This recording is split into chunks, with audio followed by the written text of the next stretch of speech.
Failed former President Donald Trump is now under criminal investigation for espionage. Yes, violations of the Espionage Act.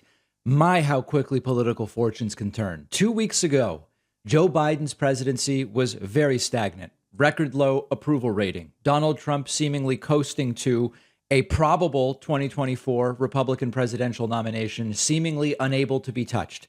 And in a 2-week period, on the Joe Biden side, blockbuster jobs report, just extraordinary. Inflation down, wages up, passing the PACT Act, passing the Inflation Reduction Act.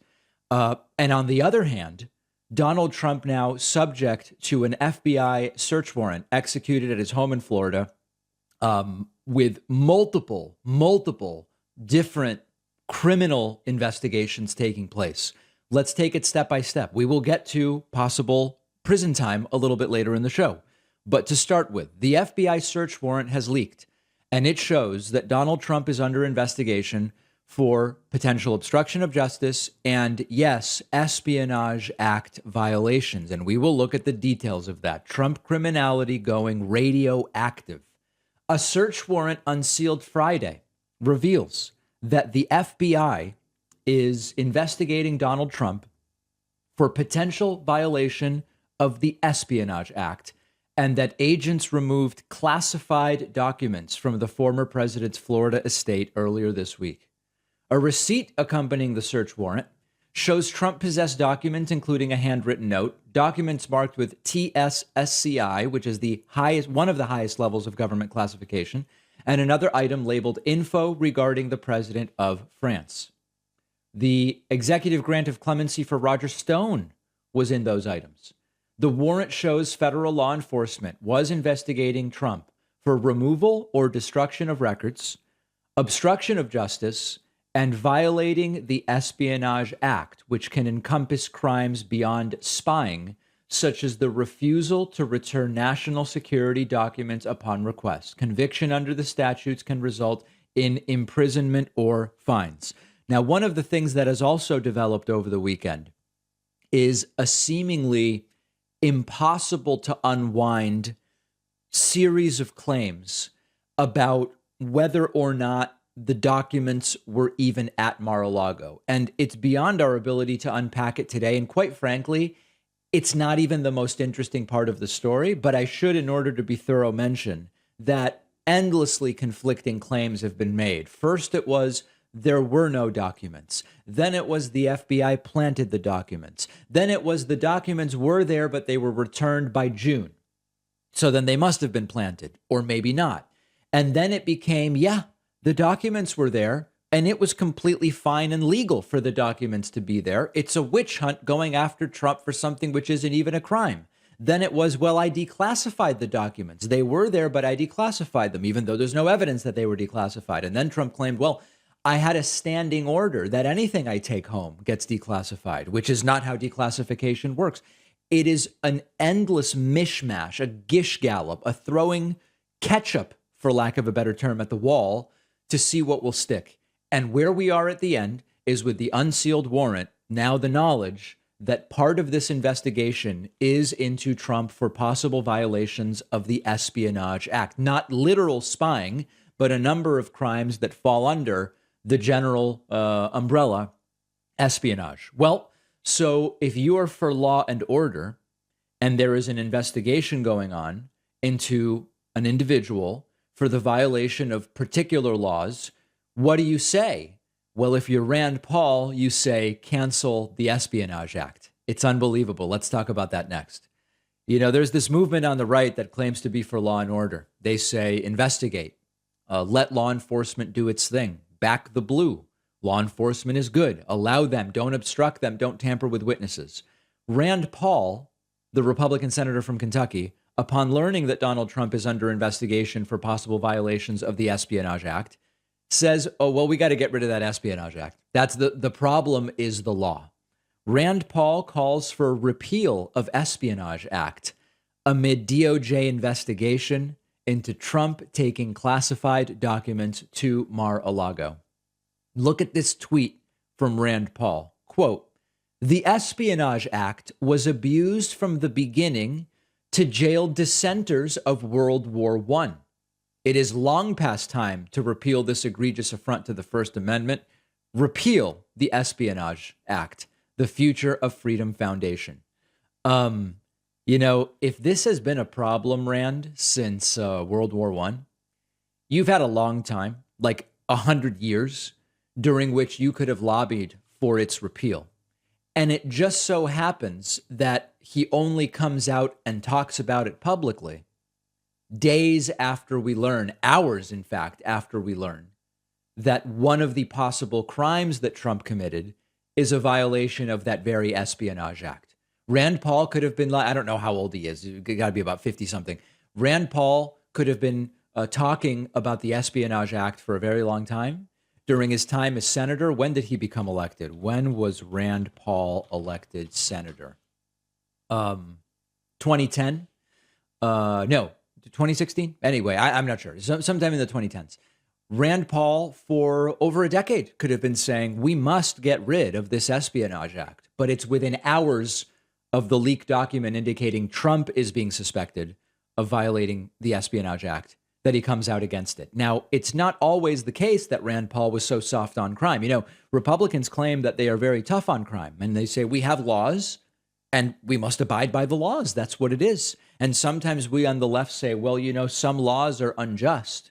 Some laws are unfair. And they say, no, you must abide by the law.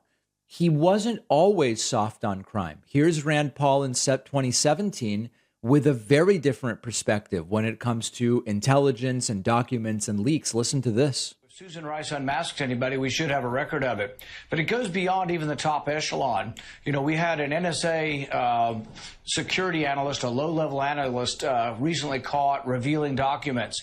And we just can't have everybody in the intelligence community. They have such power to suck up every bit of every transmission, every communication we ever made. We can't just have them willy-nilly releasing that to the public. So General Flynn's conversation was released. That may not have been up at Susan Rice. She may have unmasked them, but it may well have been analysts down lower. All of them have to be found, and I guarantee there's a paper or a computer trail of who released these documents and who released these conversations. Wow. He used to say that if you're handling, publicizing, releasing, leaking, moving any irresponsible actions with classified documents, the individuals doing that have to be held accountable, and every single one of them should be found. Now it's Trump and he says, repeal the Espionage Act. These people are pathetic, and you know the theme. There's no principles. It's what's convenient at the time. Then the subject matter was not convenient. So Rand Paul said, find the leakers, prosecute the leakers, everybody being irresponsible with these documents. Anybody who moved the document to a place it wasn't supposed to be, get all of them. Now it's his buddy Trump who's doing it, and it's no longer convenient. And so now it's repeal the law under which he would potentially be charged. These people are pathetic. Donald Trump faces 33 years in prison for just what the DOJ is investigating him for, as well as the loss of his ability to hold public office. That is the maximum possible penalty for Donald Trump based on what he is being investigated for. There are basically three elements to this, and we're going to look at each of them. You've got the Espionage Act. If Trump is found guilty of violating the Espionage Act, he would face fines and up to 10 years in prison.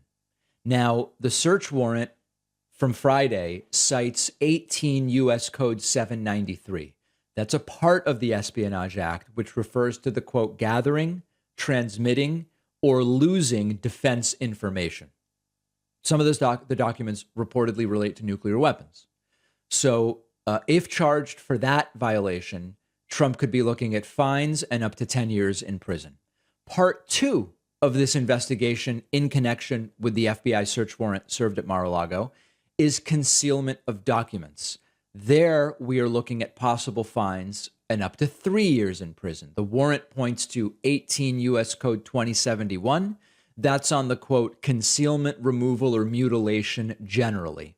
And based on that provision, it is illegal to take government documents. It makes it a crime for anyone to have any federal record in their possession with the intent to either conceal or destroy. So if charged there, If convicted, Trump's looking at a fine or 3 years in prison. But very importantly, and this is why 2071 has been a big deal over the last few days, if Trump is found guilty there, he could be disqualified from holding any public office in the future. Could be very relevant in 2024.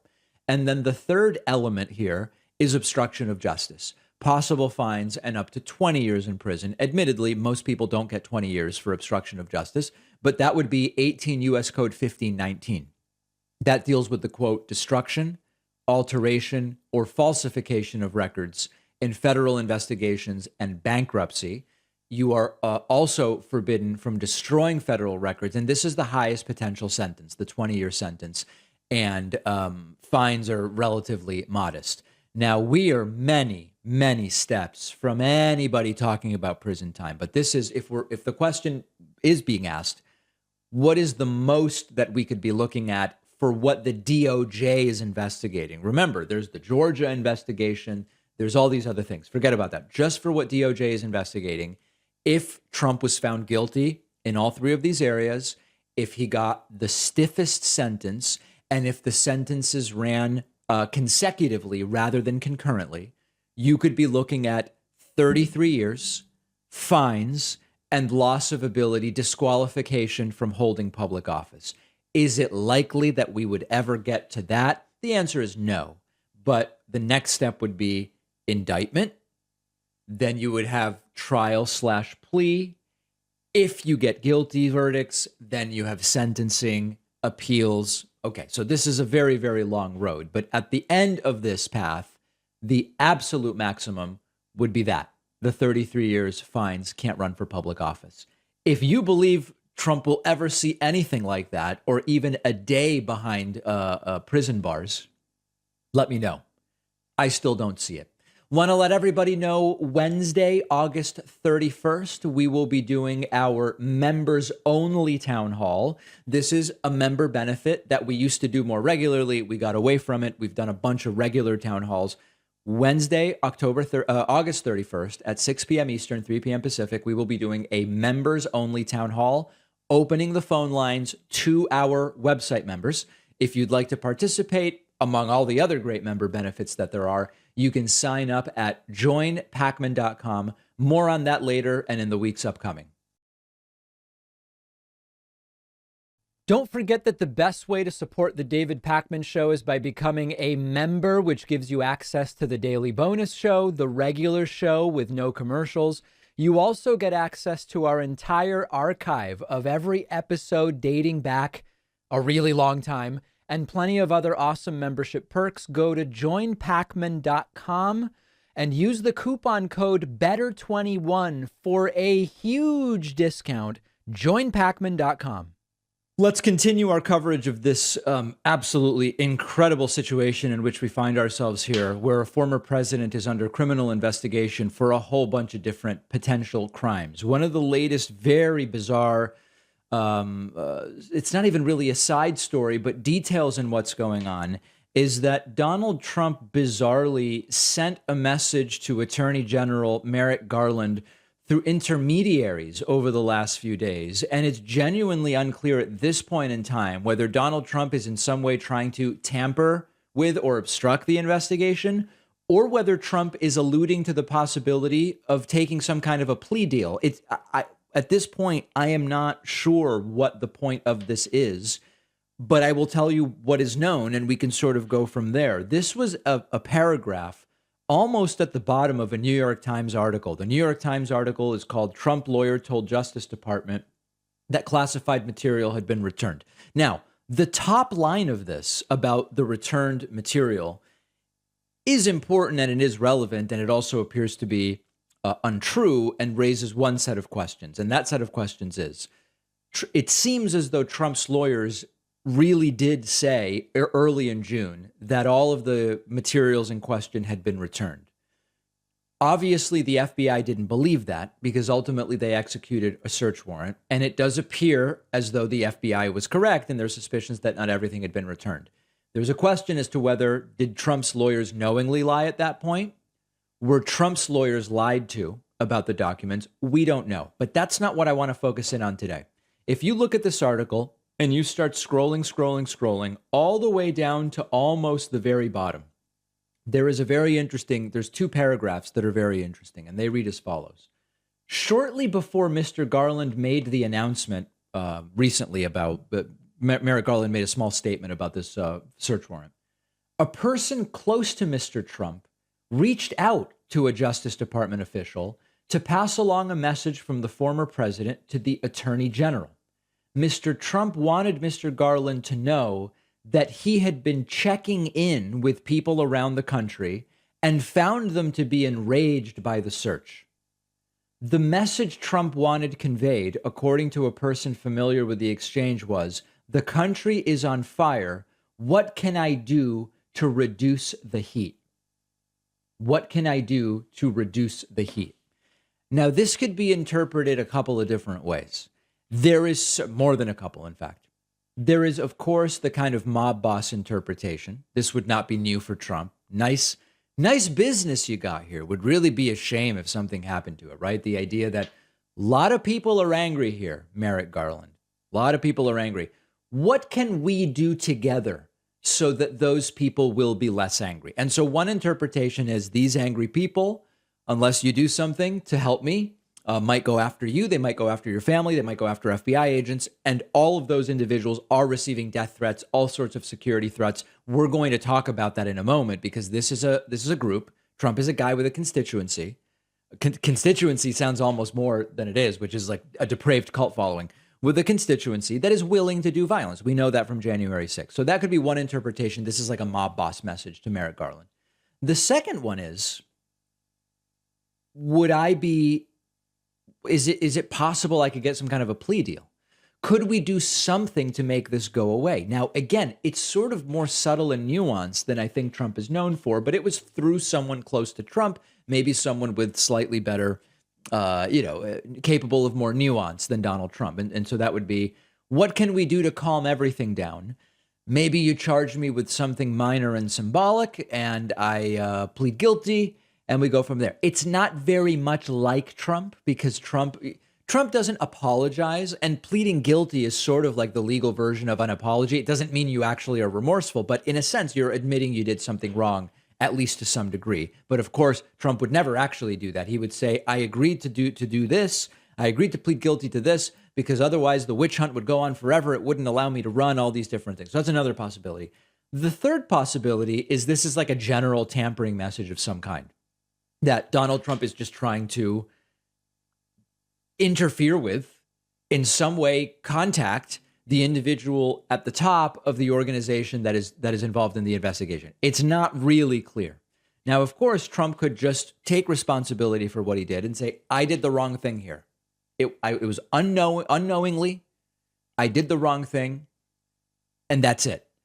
But that is not what Trump does. Trump doesn't really take pleas. Trump doesn't apologize. Trump doesn't admit wrongdoing. So that's what we have as of right now. And it will be a matter of seeing where these attempted contacts to Merrick Garland go. Now, let's talk about the actual threats to individuals in law enforcement. Trumpist threats to the FBI, including individual agents involved in the search warrant served at Donald Trump's Mar-a-Lago, and more generally to the Justice Department, are exploding. We know that Trumpists are willing to do violence in great numbers. We saw it on January 6th. And for being about backing the blue and the thin blue line and support the police and defend the police and all of this different stuff, they abandon that immediately when it is not convenient. We saw it on January 6th. On January 6th, all of a sudden, the police officers at the Capitol were trying to stop Trumpists from getting inside. They were engaging Trumpists and trying to physically prevent them from staying inside. And all of a sudden, police weren't the good guys. They were the bad guys. They don't actually care about police, the same that they don't actually care about the military. Always defend the military, etc. And yet we saw with the Iraq War of George W. Bush, very willing to just send our members of the military into harm's way for no actual good, empirically backed reason. So we're seeing the exact same thing. FBI and DHS warn of increased threats to law enforcement and government officials after the Mar-a-Lago search.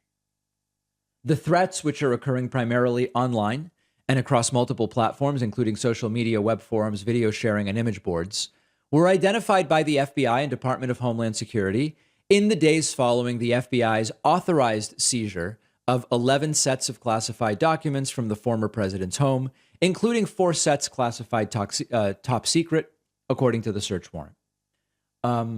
According to the bulletin, the FBI and DHS have observed an increase in violent threats posted on social media against federal officials and facilities, including a threat to place a so-called dirty bomb in front of the FBI headquarters and issuing general calls for civil war and armed rebellion. That includes threats that are specific in identifying proposed targets, tactics, or weaponry. We also have this incident where 3 days after the search, Ricky Schiffer Jr., wearing a technical vest and armed with an AR-style rifle and nail gun, attempted to forcibly enter the FBI's Cincinnati office and described the standoff with FBI and law enforcement officers that ultimately resulted in Schiffer's death. This is obviously expected. I said this on our first stream when we were the day that it was learned that this search warrant was acted on. I said they are going to go after the FBI and the DOJ. These people are violent. These people claim to back the blue, but that's only when it's convenient. That's when it's George Floyd. That's when it's Antifa or Black Lives Matter. But when it's their own, they no longer back the blue. And some of you said, David, that's hyperbole. That's not going to happen. Well, it is happening. We've already had an armed guy show up at the FBI. They may well show up at CNN as well. The FBI field office in Cincinnati. We are seeing the doxing of the individual FBI agents who participated in serving the search warrant. And it's cause and effect. That's all it is. It's a direct result of the attacks on the verbal attacks on the FBI, law enforcement, and the DOJ. Trump did it. Marjorie Taylor Greene did it. It's dozens and dozens of Republicans saying defund the FBI. This is a Gestapo. They are actually the criminals. And this is the exact result. And it's actually so bad. I mean, we know the script. We saw what happened on January 6th. It's so bad that even a Fox host is saying Trump should probably make it clear you shouldn't go after the FBI agents. This is an unbelievable clip, though. I'm going to show you an unbelievable clip here. On Fox and Friends this morning, Steve Doocy seemed to be sending a message to Donald Trump to stop inciting violence against the FBI. Why would Steve Doocy do this? Well, because it's not looking very good for what are obviously Trumpists. It's not liberals threatening the FBI as a result of the FBI executing a search warrant at Mar-a-Lago. It's Trumpists. And Steve Doocy, I guess trying to make right-wingers not look so violent and horrible, suggested that it would be great if Trump would call to an end to the violent rhetoric towards law enforcement. But what's not getting headlines about this clip is that Doocy seems to be saying, really, your ire should be directed at the Attorney General Merrick Garland. I agree that Doocy seems to be saying, we got to stop the violence against the FBI agents. They were just doing their job. But in this very clip, he seems to be suggesting that it is legitimate to put your focus on Merrick Garland. Take a look at this. It's unbelievable that this is what's happening in this country. We just know that right now, given the fact that there is a suggestion, there are a lot of online, apparently very specific threats against very specific agents at the FBI and whatnot. It would be great for everybody to tamp down the rhetoric against the FBI, because the FBI simply was doing what the DOJ asked them to do. The Attorney General is the boss of the guy at the FBI, of all the people at the FBI. So, with all of these threats going around, it would ultimately be great if the former president, who has always been a great supporter of law enforcement. Well, that's not even really true. He's been a supporter of law enforcement when it's convenient to his political goals. But okay, let's not focus in on that. Posed with 1,000 police departments coast to coast, it would be great if he called for an end to the violent rhetoric against federal law enforcement, and in particular, the FBI that was just doing their job. All right, so far, okay, I guess, right? He's saying call for an end to the violence. But as Trey Gowdy pointed out last night, for you to look at this situation and think that Democrats and Republicans have been treated the same over the last few years, you'd have to be looking at a different situation. Yeah. Right. It's the Justice Department. That's what they're going. The Ducey says the FBI agents were just doing their job as directed by the DOJ. The DOJ is really to blame. And Kilmeade jumps in and says, and it is, and they are in a very partisan manner. The DOJ doesn't treat Democrats and Republicans the same, a claim for which there is no evidence. Yeah. I mean, Greg leg Gutfeld- irons for Greg Navarro. Gutfeld talked about that, too. He said, it's interesting that the Democrats or progressives are now worried about protecting law enforcement when they weren't, years ago during the raids. But no one is for the violence of FBI agents or, any of these individuals that are in law enforcement. Right. If you want to personify that search, look at the Attorney General of the United States. Merrick Garland is... There it is. Guys, if you want to personify, okay, what he's saying is really the person responsible here is Merrick Garland. That's where your ire should be directed. Oh, okay, so don't do the violence against the FBI agents, then just focus in on Merrick Garland. The one who has staked his entire reputation on it. If there's not something really big there, he's done. Okay. So, I mean, listen, I'll give him credit. The doxing of individual FBI agents who are just doing their jobs and executing a legal search warrant with all of the I's dotted and T's crossed, the approval of Garland, the approval of Trump's own FBI director, Christopher Wray, the signature of a judge. Those are not the people that we should actually be holding responsible. But that doesn't mean go after Merrick Garland. And of course, the DOJ and Merrick Garland receiving death threats and everything you would expect these Trumpists would do, they did over the weekend. So you almost had it, Steve. But now you're saying focus in on Garland. These people are truly disgusting. But to their credit, they know their audience. They know their audience wants blood. They know that. And he's, I guess, to some degree, trying to focus that desire on people other than the FBI agents. We'll have this clip on our Instagram. If you want to see it, you can find that at David Pakman Show. We'll take a quick break and be right back. If you value what we do at the David Pakman Show, remember to support us on Patreon. Go to patreon.com/David Pakman Show, where you can get access to behind the scenes videos, the daily bonus show, the commercial-free daily show, as well as special discounts on merch, including hats, hoodies, mugs, and t-shirts. You can support the show for as little as $2 a month. Check it out at patreon.com/David Pakman Show. A single, completely standard, generic Democrat crushed 4 right-wingers on Fox News related to the FBI search warrant served at Trump's Mar-a-Lago. I'm talking about Jessica Tarlov. I'm like no big Jessica Tarlov fan. She's intelligent. She's a completely standard Democratic Party apologist, not someone whose political views are super exciting to me, but I have to give her credit. She holds her own when she goes on these Fox News programs. She was on a program called The Five, where there are, I guess it's like there's 4 sort of hosts and then a 5th person who they often put in the middle, as you can see here in this particular episode. It was right-wing bomb thrower Dan Bongino who was brought in, and every single person on this panel, I believe it's going from left to right here, Dagan McDowell, then it's Jessica Tarlov, then it's Bongino, then I believe that's Dana Perino, although there's like 50 different blonde newswomen on Fox News, and it's a little zoomed out. I can't tell who that is. And then on the far right is Greg Gutfeld, all right wingers. The topic is the search warrant served at Mar-a-Lago, and they try, all of them, to use these very often repeated but factually incorrect talking points about Trump complied with the subpoena for the documents, but actually he did all these different things. And Tarlov is taking it from all sides and fending it off quite well, I have to tell you. President has had to comply with. And why now? Because they subpoenaed him in June, and he did not comply. Now you're making that up. No, I'm not. You're making that up. No, You're just I'm lying. not. She's not making it up.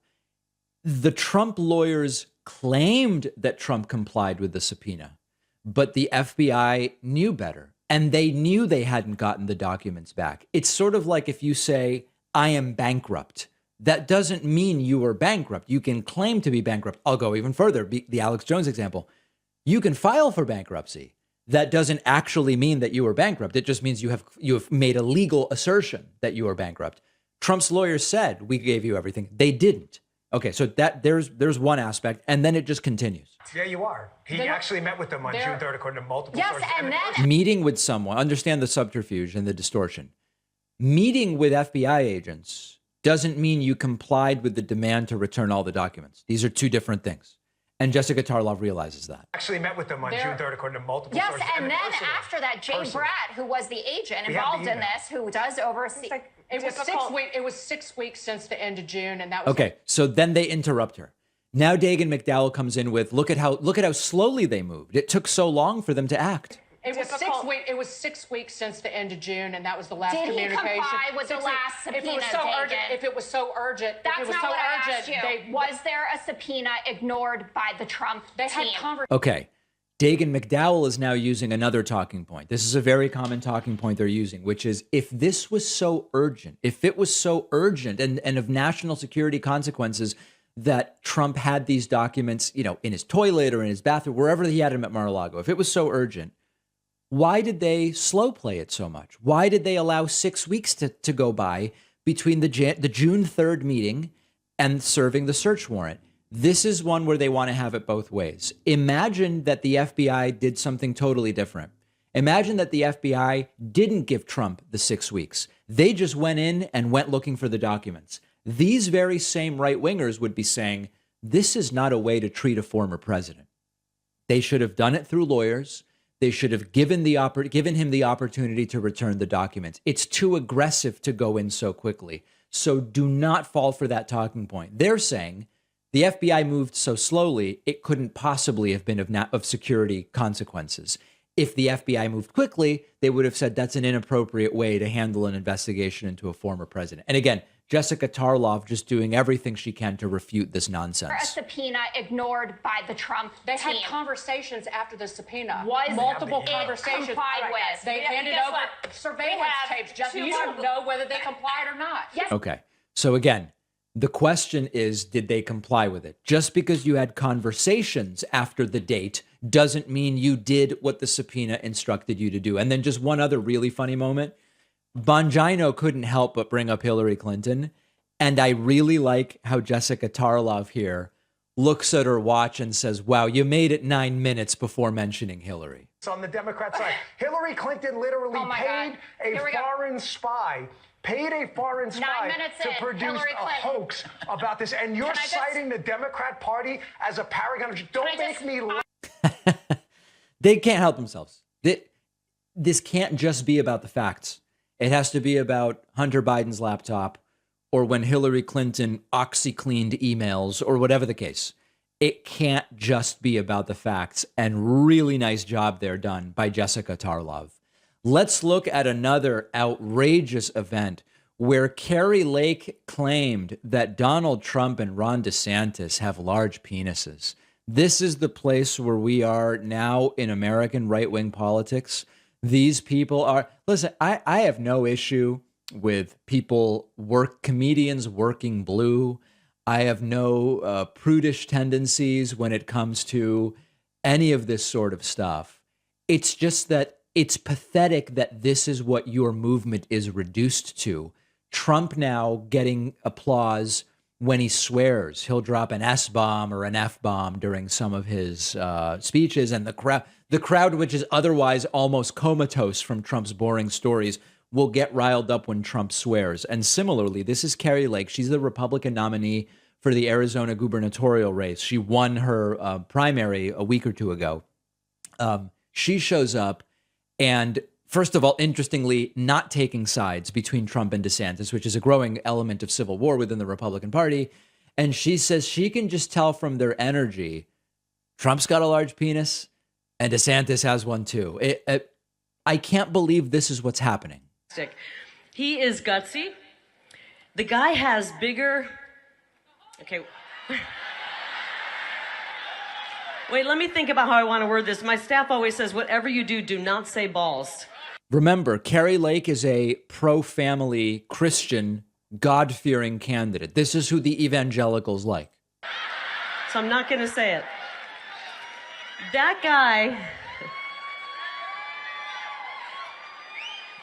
has a backbone made of steel.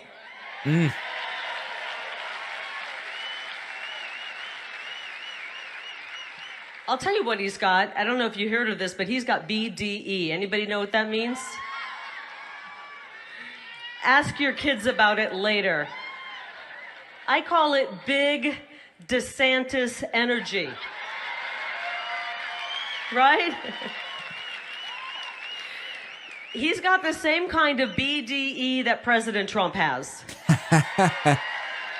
So Carrie Lake, very impressed with the large penis energy of both Trump and DeSantis. And I guess that's the new Christian talking point. It's not who can pretend to be the most religious. It's who can take credit for the largest genitals. These people are just deranged.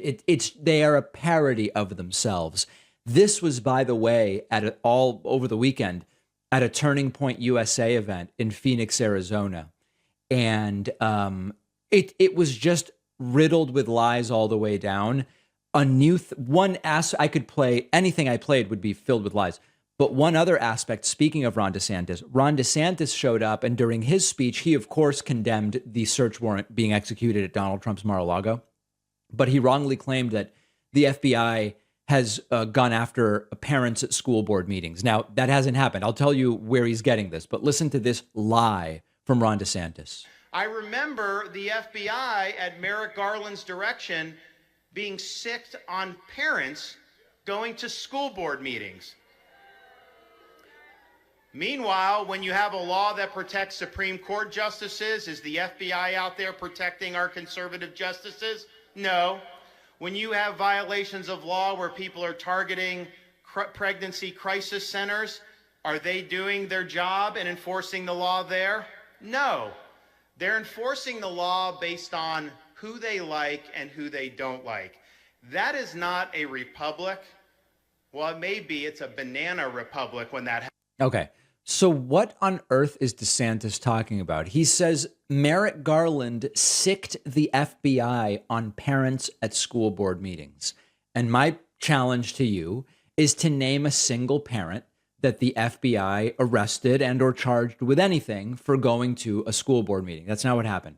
What happened was that there was a memo released which said some of these parents who are showing up at school board meetings might be making terroristic threats. When parents show up at school board meetings and threaten all sorts of different things because of a vaccine policy or a mask policy or whatever, the DOJ said, consider whether some of those threats to show up, and remember, some of them said, I'm going to show up on Monday with guns at the school.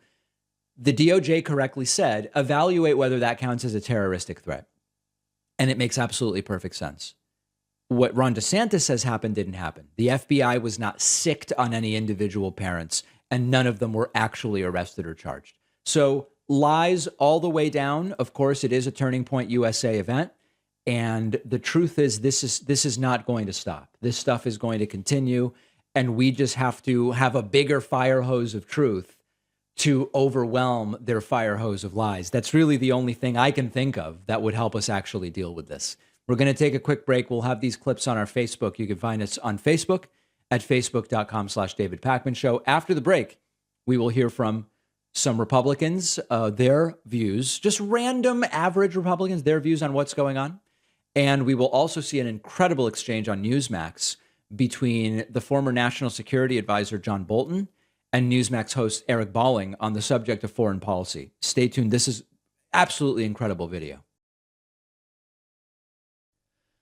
Follow us on social media. Interact with the David Pakman Show community. See exclusive content. See when we're taking calls live. And stay up to date on other big show announcements. We post daily. Find us on Reddit, Twitter, Instagram, Facebook, Discord, and TikTok. Arguably the biggest political question right now in Republican world is, will the Trump people abandon Trump once and for all because of the FBI search warrant served at Mar-a-Lago?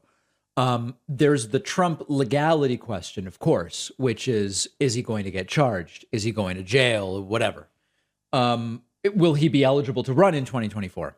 But then there's the would people vote for him? And one of the things that we learned is that these MAGA people, many of whom were never involved in politics pre-Trump, may or may not remain involved in politics once Trump is no longer the person involved in politics. And, we maybe have one more election cycle where Trump will be involved. And so it was with great interest that I awaited seeing some of exactly these interviews and clips that we're going to play for you today, which is your random MAGAs reacting to the FBI search warrant. And unfortunately, it's scary and it's insane. This is not merely disaster porn, although it is. It's also about, is there anything for which they would abandon Donald Trump? Now, there's been the infamous, I could shoot someone on Fifth Avenue and people would still vote for me.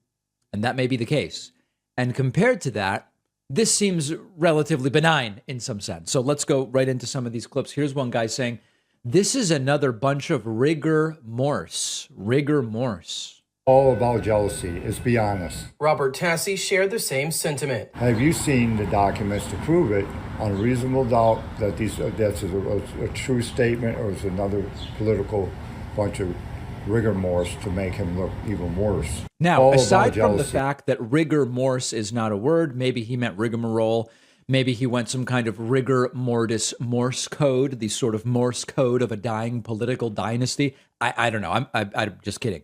I don't know what this guy's talking about, but there is a level of skepticism that these folks apply to any criticism of their beloved orange leader that they don't apply elsewhere. Obama. And he can say anything and they will defend him. And indeed, that seems to be the case here. Fox News, to their credit, they went down to Mar-a-Lago and they interviewed protesters and people who were out rallying for Trump and whatever else. And it's really scary. Quite frankly, we have a crisis of critical thinking in this country. Take a look at this. What is your view on the FBI and why they decided to raid the former president's property? I think they're just a mafia, being ordered by Ray. Yeah. It's a mafia ordered by Ray. Ray being the FBI director who was chosen by Donald Trump and who Donald Trump expressed unending confidence in. That's the guy who's running the mafia. By Ray. And after this man, our ex-president, for so long, they're trying to find any kind of dirt they can pull up on him. This is insane. I never see this happen in the United States. Biden has to go to jail. Hunter is the one FBI has to go and get it. Yeah, Hunter. Go and get Hunter. Now, what does Hunter have that the FBI would need to recover via a search warrant? I'm not aware of anything whatsoever. And so there's a combination here of unending devotion to the cult leader. There's whataboutism. And we've seen the whataboutism has been heavy. What about Hillary Clinton? Well, Benghazi was investigated. The email stuff was investigated. We know exactly why she wasn't charged. With Benghazi, she sat under oath and testified for 8 hours. There were 11 investigations, I believe the number is. These things are completely and totally different. There is no similarity. Hunter Biden. What on earth does Hunter Biden have to do with any of this? And then, of course, they talk about Obama. Obama what? Obama Gate, they say, but they can't even explain what that is. One more of these clips. This is also Fox News speaking to more people about the search warrant. And everybody's as confused as you can imagine. And that's basically, this has been going on now for over 6 years. Ever since he came down the escalator, they've been after him. By the way, this entire down the escalator, Trump has started using it as a sort of nostalgic phrase. From the moment I came down the escalator with our beautiful first lady, they've been going after me. That's the thing. Now his followers, his sycophantic followers, have started to repeat the whole down the escalator. The full story would be, ever since Trump came down the escalator, and suggested most Mexicans coming over to the U.S. are murderers and rapists, it's been XYZ. They'll never mention that extra little part. Yesterday was the ultimate. We've never seen anything like that in my life. I believe that they're trying to make it so he cannot run. I think they're trying to attack the American people, and they're trying to go after the person who put us first and put our American godly values first. You know what's funny about that? Put us first and put godly values first. Let's deal with them one by one. In terms of godly first, Trump's not religious. Trump has never been religious. Trump doesn't have any spiritual beliefs. It was all a sham, just like his supposedly anti-abortion stance. This was all contrived and fabricated in order to justify himself as a candidate for the Republican nomination, because the Democratic primary electorate would never have fallen for Trump in the first place. Bottom line, Trump's not religious. And you can look at what's your favorite Bible verse? Well, that's very personal. And when he talked about 2 Corinthians as if they walk into a bar, he's not religious, but these folks think this is a godly man.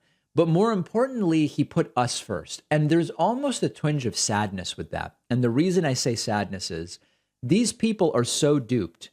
Trump has spent his entire life as a privileged rich kid from Queens who grew up in Manhattan, or from Manhattan who grew up in Queens, whatever, Queens, Manhattan. He's been trying to insulate himself from these folks his entire life. The people that donated the money to him, the people that put him in the White House, these aren't people that he actually likes. And as we've seen, he only even tolerates them to the extent that they're useful to him, either financially or more recently in his political career when they're useful politically. But they've been duped. They've fallen for it. It's really something else. Godly values first. That's why I believe they're going after him to intimidate us as Americans. Okay. In all seriousness, I don't know that even this is enough for the MAGATs to bail. It seems that the weekend saw kind of like a little bit shakier support. And I had the sense come Monday, come today, they'll be united. They'll either be united behind Trump or united in abandoning Trump. It's still not clear that it's all kind of shaken out, but they have a perfect way to cut ties with him. They could even say and try to maintain some credibility. We loved his platform in 2016. He did good things in 2016. We voted for him in 2020. We even think he won in 2020, repeat the big lie.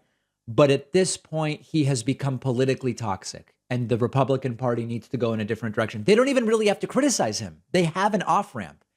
It doesn't seem as though the MAGATs are actually willing and ready. I'm seeing Hunter this, Hillary that, Obama this and the other thing, but Trump's godly and he's great and all this different stuff. To their own detriment at this point in time. I have an unbelievable video to play for you. A former National Security Advisor, John Bolton, going on Newsmax and triggering Newsmax host Eric Balling. Newsmax is furious with Bolton. Bolton is not a good guy. And if anybody is going to plan to write to me today and say, David, you're rehabilitating John Bolton's image, you are praising a war criminal, I am not praising John Bolton. The thing about John Bolton is he's a horrible, warmongering, disgusting neocon who rightly has assessed that Trump is a lunatic and Trump is dangerous. And on that particular issue, he happens to be correct. And the degree to which he triggers Eric Balling is unbelievable. John Bolton has been correctly saying, we are safer under Biden than under Trump. Doesn't mean Bolton's a Democrat. Doesn't mean I like Bolton. Doesn't mean he's a good guy. Doesn't mean he wasn't one of the architects of the Iraq War. It just means he has correctly assessed that we are more safe under Biden than Trump because Trump's completely unhinged. This so triggered Eric Balling. You have to see this. World, could you think that we're safer now than we were under President Trump when he was willing to put missiles into Syrian air bases with Russians on the base? What's going on here, sir? He didn't understand, because he didn't understand fundamentally much of anything about international affairs. True. His decisions were not based on a coherent philosophy. Well, they weren't based on a coherent foreign policy philosophy. They were based on the philosophy of, what can I do or say right now that will benefit me? That was to in that sense, Trump was adhering to a philosophy. He often miscalculated, and it was a depraved philosophy. But Bolton's essentially correct. Coherent policy. But we were safer. They were erratic. Safer. He kept world under leaders. Donald Trump. He kept world leaders. He on signed their, a deal on their with heels, the Taliban. He kept them on their back feet. They didn't know where he was coming from, and that made us safer. Now, there's a moment here where Bolton belly laughs at Bolling, and that really sends Bolling into a tailspin. I mean, can you imagine? He had President and Xi he cut a deal with the Taliban to withdraw from Afghanistan. Did that make us safer, Eric? When he bombed, no, Did withdrawing from Afghanistan make us safer? Right. You know what made us less safe is when Biden pulled us out of Afghanistan. 13 Americans died, and now that was Trump's deal. And now that the was Taliban. Trump's deal. Even Bolton, Trump's national security advisor, says what Biden did in Afghanistan was the exact same thing Trump was going to do. You're hearing it from the horse's mouth, and the Trumpists still deny. They go, no, it would have gone so smoothly if it had been Trump overseeing that withdrawal. No, it wouldn't have. Us back off, don't kill Al-Qaeda. That's right. Are you out of your mind, sir? Same thing they would have done under Donald Trump. Sir, are you out of your mind? With respect, of course. No. Oh, who cut the deal, Eric?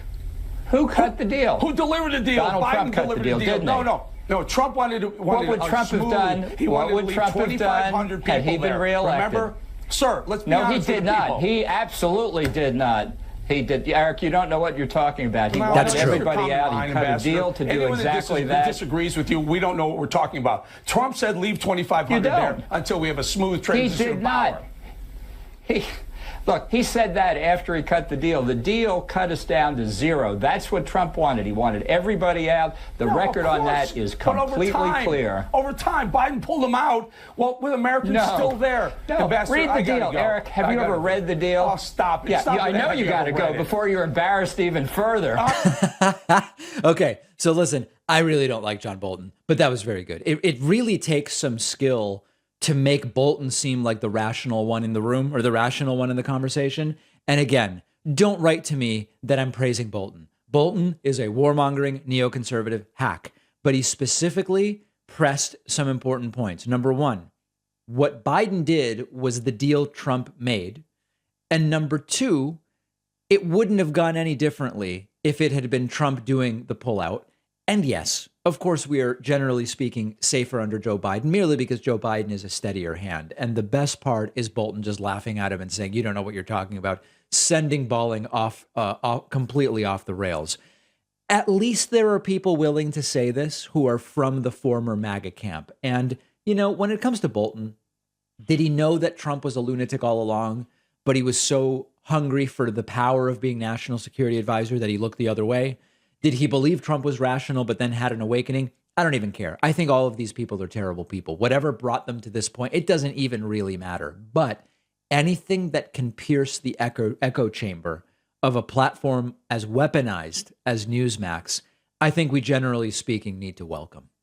This is a very interesting voicemail I received. Our voicemail number, of course, is 2192-DAVID-P, and you can call any time of day.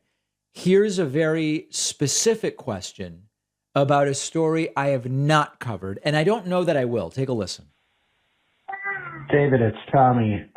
I'm coming to you with tears in my eyes saying, sir, you must check out the 911 calls about Lauren Boebert's family. They're perfect.